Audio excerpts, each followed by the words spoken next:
Hey, Uncle Kev, long time no speak. Hope all is well. Do you still keep in touch with Scott's kids? I hope they are doing well. I just talked to not so much Cassie, but Cody and I. Cody, I got to get a hold of him because there was a job that opened up in Atlanta, and I want to see if I told him to get down there, and I know the general manager, so I hope that worked out for him. But yeah, we stay in touch. Cody went to an AA meeting this past week, and I was really proud of him. He's taken on he's taken on personal responsibility for his life, and uh, he's in a really tough situation. Yeah. He's 6'10". If he wouldn't have caught one of those young bucks that broke his neck over in Japan, if he would have just olayed and let the guy bounce off the fucking concrete, he'd probably be in the business somewhere working. But instead, he got his neck broken over in Japan, and along with that, a lot of dreams got shattered, and it just he's then you lose your dad, and it's just fuck. Yeah, Like for that, and, sure. it's just, and I think that he and I are kind of the same. We just, I think that maybe I'm like the only person that misses his dad as much as he does.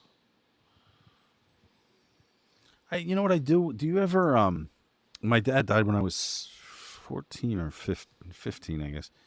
And I often wonder what he would think about things now. Like my dad was into shit like I remember he bought a very small TV when they first, like portable TV when it first came out. Like what he would think about streaming on phones now. Was there shit your dad was into that like you look at the advancements in My well, dad was, automobiles, right? Like automobiles, or the yeah, electric car. but my dad was, my dad was when my dad passed in '68.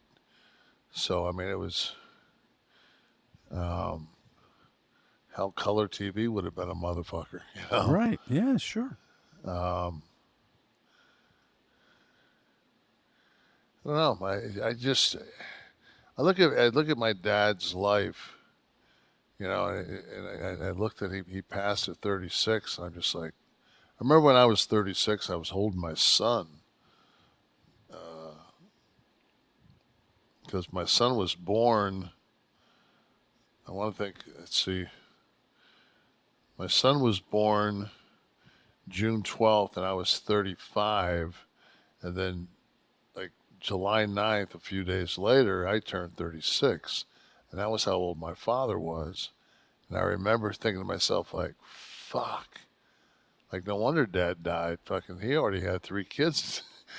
There, he had a 10 and 8 and a 4 at this age, and I'm just having my first. But, it's just that whole Mad Men. Like I was watching a thing on the plane that followed that the women's health issue piece. It was one of those Tom Hanks.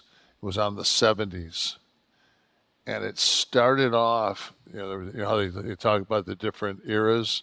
And this was on the '70s, and it just started off with the first thing it said was, "Today, Jimi Hendrix was found dead," and then it was like Janis Joplin, then Morrison. Like I didn't realize like they all died in like '70, like bam, bam, bam, like right in a row, and all like 27 years old. To the 27th thing. Yeah. Yeah, and that was Tristan always had that fear that he'd be in the 27 club, and fuck, he didn't even make that. He was 26, Right.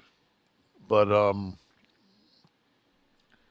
just that like growing up in the '70s, and because I always think to myself like, wow, like the kids nowadays, all the shit, you know, that they went through, and then they went into the Watergate thing, and I'm Which so today was. yeah, that's what I mean. I'm watching this, and they're like these burglars broke into the Watergate Hotel, into the Democratic Democratic, headquarters. yeah, campaign headquarters, and now the president's being fucking has to resign. I'm going, what the fuck? They would have sold shirts outside the break-in now. Yeah. Oh, they would have said I'm not a crook.